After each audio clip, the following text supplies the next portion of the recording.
Monsieur le ministre, Monsieur le président, monsieur le ministre, monsieur le rapporteur, mes chers collègues, cela fait des années que nous ne cessons de décrier le sort réservé aux détenus dans les prisons françaises.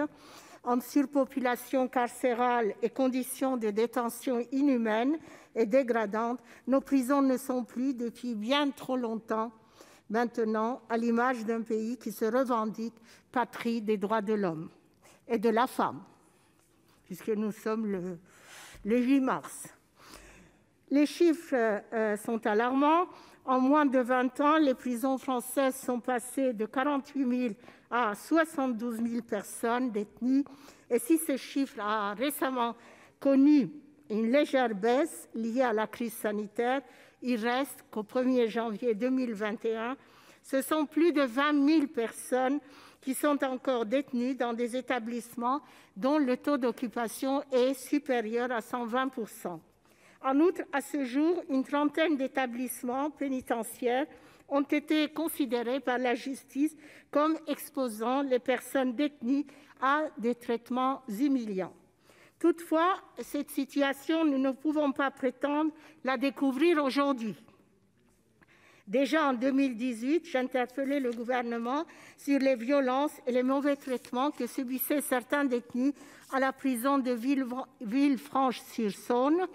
La garde des Sceaux d'alors m'avait formulé une réponse qui était le symbole du déni ordinaire des pouvoirs publics face à ce sujet, pourtant si important, mais peu traité par les médias, donc peu exposé au regard des citoyens. En juillet 2019, je publiais une tribune dans la presse pour dénoncer ces violences physiques et morales graves qui ont lieu dans nos prisons, et à de nombreuses autres occasions, nous avons publiquement défendu le droit au respect de la dignité en prison, y compris dans cet hémicycle. Ces nombreux appels sont restés lettre morte jusqu'aux décisions de la CEDH du 30 janvier 2020 et surtout du Conseil constitutionnel du 2 octobre dernier, à qui nous devons ce texte précipitamment mis à l'ordre du jour de notre Chambre. Il considérait qu'il incombait au législateur de garantir aux personnes placées en détention la possibilité de saisir le juge pour des conditions de détention contraires à la dignité de la personne humaine. L'échéance avait été fixée, comme vous le savez, au 1er mars 2021. Parce que la défense de la dignité des personnes détenues est notre engagement de longue date, nous ne pouvons que soutenir cette PPL et nous y associer. N'oublions pas que derrière celle-ci, des vies sont concernées. La récente actualité nous le rappelle clairement. Le 2 février dernier, un homme incarcéré à Meaux est décédé.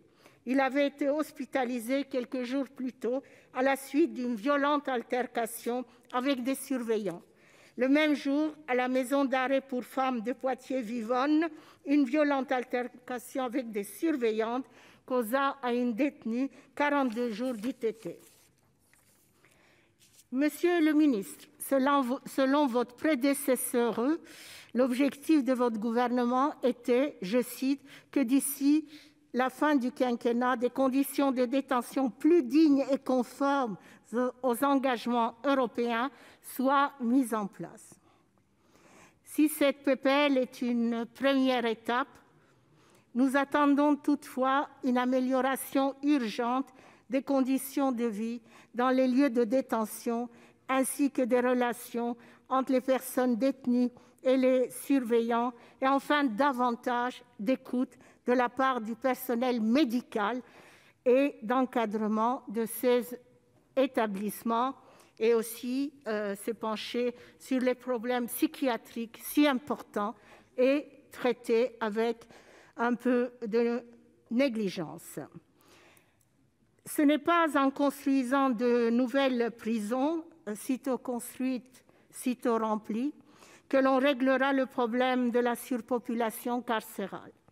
La réforme des lieux de privation de liberté reste un chantier ample et complexe. Le groupe écologiste Solidarité et Territoires votera en attendant pour ce texte. Je vous remercie.